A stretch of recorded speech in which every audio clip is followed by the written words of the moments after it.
Assalamualaikum warahmatullahi wabarakatuh. Selamat pagi. Hari ini kita akan melanjutkan perkuliahan kita mata kuliah screening gizi dengan materi metode screening gizi pada usia lanjut. Nah, metode screening gizi pada usia lanjut ada tiga, yaitu Nutritional Risk Index, kemudian ada Geriatric Nutrition Risk Index, dan juga ada Mini Nutritional Assessment.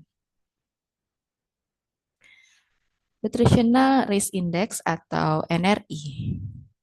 Nah, Nutritional Risk Index ini dikembangkan oleh Veterans Affairs Total Parenteral Cooperative yang mengevaluasi total parenteral kooperatif atau TPN perioperatif pada pasien yang mengalami bedah mayor abdomen atau pada pasien yang mengalami bedah toraks. Nah, NRI ini merupakan suatu alat screening yang digunakan untuk mengidentifikasi adanya masalah gizi pada usia lanjut, sehingga memerlukan pengkajian gizi lebih lanjut dan lebih lengkap. Nah, NRI berhubungan dengan indikator klinis dan juga indikator biokimia. Ya, prevalensi kekurangan gizi yang diukur dengan NRI dan albumin ini meningkat pada pasien yang memiliki lama rawat inap yang lebih panjang. Jadi sejalan ya dengan peningkatan albumin dengan lama rawat inap pada pasien. Nah, kemampuan NRI ini lebih baik dibandingkan dengan SGA untuk mendeteksi pasien malnutrisi berat yang sebaiknya mendapatkan total parenteral kooperatif. Berikut rumus untuk menghitung NRI. Ya. NRI sama dengan 1,159 dikali dengan nilai albumin dalam satuan gram per liter. Ya. Kemudian ditambah dengan 41,7 dikali berat badan sekarang dibagi dengan berat badan biasanya. Nah, berikut adalah cut off dari status gizi berdasarkan NRI dan juga ambang batasnya.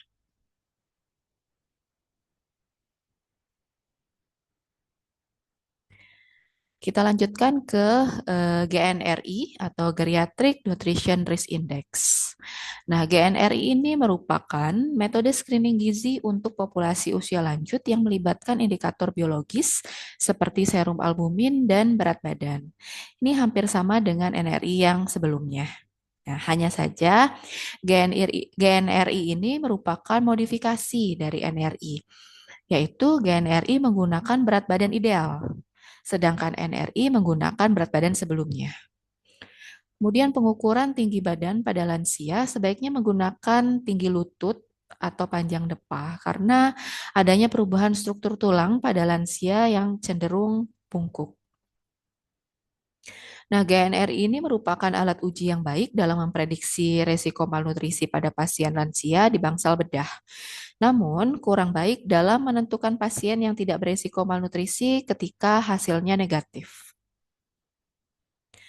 Berikut adalah perhitungan dari skor GNRI yang digunakan dengan rumus seperti berikut. GNRI sama dengan 1,489 dikali dengan albumin serum dalam satuan gram per liter. Kemudian ditambah dengan 41,7 dikali berat badan dibagi berat badan ideal. Untuk cut off-nya seperti berikut.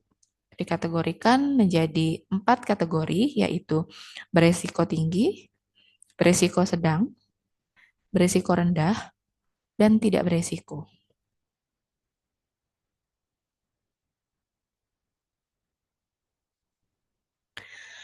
Nah, yang terakhir yaitu Mini Nutritional Assessment atau MNA. Nah, MNA ini merupakan salah satu alat screening gizi untuk pasien lansia yang telah banyak digunakan di rumah sakit. Sebagian besar rumah sakit menggunakan MNA ini untuk screening gizi pada lansia. MNA merupakan alat screening yang cukup sederhana, lengkap, serta menilai faktor-faktor yang berperan terhadap status gizi dan validitasnya telah banyak diuji pada berbagai penelitian. Nah, MNA ini memiliki nilai sensitivitas, spesifisitas, dan reliabilitas yang baik untuk mengidentifikasi kejadian malnutrisi pada pasien lansia. Hasil uji sensitivitas MNA yaitu sebesar 96%. Nah, hasil scoring MNA ini memiliki hubungan yang erat dengan outcome pasien, seperti lama rawat inap, status pulang, kemudian indikator biokimia untuk menggambarkan status gizi. Pasien dengan status gizi buruk menurut MNA, rata-rata lama rawat inapnya ini meningkat 2,11 kali lipat daripada pasien dengan status gizi baik. Nah, MNA ini terdiri dari dua bagian, yaitu bagian yang pertama berupa screening gizi dan bagian kedua berupa asesmen gizi. Formulir MNA ini terdiri dari 18 item pertanyaan dalam 4 kelompok, yaitu pengukuran antropometri, pengukuran kondisi secara umum, penilaian asupan diet, dan juga penilaian subjektif. Ya. Nah, short form mini nutrition assessment atau SFMNA ini adalah bagian dari screening gizi, bagian dari penapisan awal yang terdiri dari 6 pertanyaan, yaitu pertanyaan mengenai penilaian antropometri yang meliputi IMT, penurunan berat badan 3 bulan terakhir. Kemudian penilaian umum, mobilitas, stres psikologis atau penyakit akut pada 3 bulan terakhir, dan juga masalah neuropsikologis. Yang ketiga, penilaian diet, asupan makan 3 bulan terakhir. Kemudian form selanjutnya adalah bagian penilaian atau asesmen, yaitu terdapat 12 pertanyaan. Nah, indikator yang digunakan MNA adalah pengukuran antropometri, komorbiditas, kebiasaan makan, dan penilaian gizi subjektif. Pengukuran MNA ini bisa dilakukan oleh tenaga yang tidak terlatih dengan pengisian kuesioner membutuhkan waktu sekitar 20 menit. Nah, skor maksimal MNA adalah 30 yang terdiri dari total skor screening gizi maksimal 14 poin dan juga total skor asesmen gizi maksimal 16 poin. Ya. Untuk cut off-nya, screening gizi ini maksimal 14 poin, ya. 12 sampai 14 poin tergolong status gizi normal, 8 sampai 11 poin beresiko malnutrisi, 0 sampai 7 poin malnutrisi. Nah, pengkategorian malnutrisi berdasarkan total skor screening dan asesmen yaitu bila ditotalkan antara malnutrisi screening gizi dan asesmen gizi. 24 sampai 30 poin yaitu status gizi normal, 17 sampai 23,5 poin berisiko malnutrisi dan juga kurang dari 17 poin malnutrisi. Nah, berikut adalah form dari MNA. Yang bagian pertama adalah screening gizi. Pada screening gizi terdapat 6 pertanyaan. Pertanyaan yang pertama, apakah terjadi penurunan asupan makan selama 3 bulan terakhir berkaitan dengan penurunan nafsu makan, gangguan saluran pencernaan, kesulitan mengunyah, atau kesulitan menelan? Di sini ada poin 0, 1, dan 2. Poin 0 bila penurunan nafsu makan tingkat berat. Selanjutnya poin 2 tidak kehilangan penurunan nafsu makan. Pertanyaan kedua, penurunan berat badan selama 3 bulan terakhir. Ada poin 0 sampai poin 3. Ya. Poin 0 bila penurunan berat badan lebih dari 3 kilo. Ya. Poin 3 bila tidak terjadi penurunan berat badan. Kemudian nomor 3, mobilitas. Pertanyaan ketiga. Poin 0 hanya di atas kasur atau di atas kursi roda. Kemudian poin kedua, mampu beraktivitas normal. Pertanyaan keempat, yaitu apakah menderita penyakit psikologis atau penyakit akut dalam 3 bulan terakhir? 0 bila ya, dan 2 bila tidak. Kemudian pertanyaan kelima yaitu masalah neuropsikologis. Poin 0 bila demensia tingkat berat atau depresi. Kemudian sampai poin 2 bila tidak ada masalah psikologis. Pertanyaan keenam, Body Mass Index atau BMI atau IMT ada poin 0 sampai 3. Poin 0 bila BMI kurang dari 19 dan poin 3 bila BMI lebih dari sama dengan 23. Nah, total screening subtotal dari 6 pertanyaan ini maksimal adalah 14 poin. Ya. Dengan cut off-nya seperti yang sudah dijelaskan sebelumnya.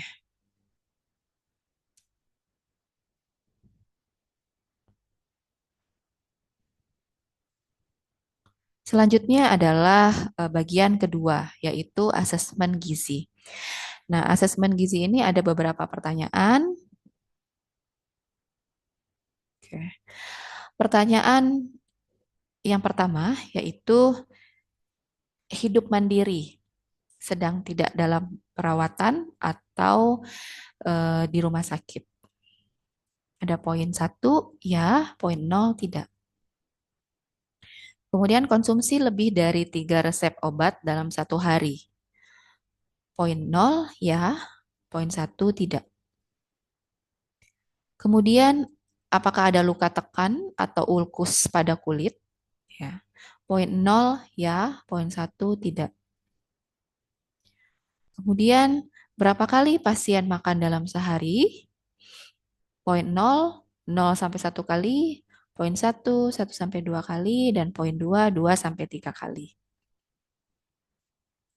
Nah, konsumsi bahan makanan spesifik untuk asupan protein. Ada 3 pertanyaan untuk poin tersebut, ya. Yang pertama, kurang dari sama dengan 1 porsi makanan sumber protein atau produk susu ataupun turunannya, ya, susu, keju, yogurt dalam sehari. Ya, apa tidak? Kemudian lebih dari sama dengan 2 porsi kacang-kacangan atau telur dalam seminggu. Ya atau tidak? Kemudian daging, ikan, atau unggas setiap hari. Ya atau tidak? Nah, dari 3 pertanyaan tersebut, kita totalkan. Bila nilainya 0 atau 1, jawaban ya, maka poinnya 0. Ya. Jika 2 jawaban ya, maka poinnya 0,5. Jika 3 jawaban ya, maka poinnya 1. Pertanyaan selanjutnya adalah konsumsi lebih besar sama dengan lebih dari 2 porsi sayur atau buah setiap hari. 0 bila tidak, kemudian 1 bila iya. Kemudian pertanyaan selanjutnya, berapa banyak cairan? Konsumsi cairan seperti air putih, jus, kopi, teh, susu yang dikonsumsi per hari. 0 bila kurang dari 3 cangkir dan seterusnya 1 bila lebih dari 5 cangkir. Kemudian cara pemberian makan. Poin 0 bila tidak dapat makan tanpa bantuan orang lain, ya. Sampai dengan poin 2 bila makan sendiri tanpa kesulitan. Nah, kemudian pertanyaan selanjutnya adalah pandangan terhadap status gizi pribadi. Poin 0 bila menganggap dirinya mengalami malnutrisi, dan poin 2 menganggap dirinya tidak memiliki masalah gizi. Pertanyaan selanjutnya adalah, jika dibandingkan dengan orang lain pada tingkat umur yang sama, bagaimana pendapat pasien terhadap status kesehatan? Ada poin 0 sampai dengan poin 2. Poin 0 bila tidak cukup baik, dan selanjutnya poin 2 cukup lebih baik. Kemudian pertanyaan selanjutnya adalah lingkar lengan atas. Poin 0 bila lila kurang dari 21. Kemudian poin 1 bila lila lebih dari sama dengan 22. Lingkar betis. Bila poinnya 0, lingkar betis kurang dari 31. Kemudian 1 bila lingkar betis lebih dari sama dengan 31. Nah, asesmen tadi maksimal adalah 16 poin. Total asesmen plus screening gizi di awal itu adalah maksimal 30 poin. Jadi ditotalkan pada bagian satu screening gizi dan juga bagian asesmen gizi. Bila poin 24 sampai 30 poin, maka status gizi pasien tersebut normal, ya. Bila 17 sampai 23,5 poin, beresiko malnutrisi. Bila 17 poin, maka malnutrisi. Sekian materi screening gizi pada lansia. Selamat belajar, semoga sukses.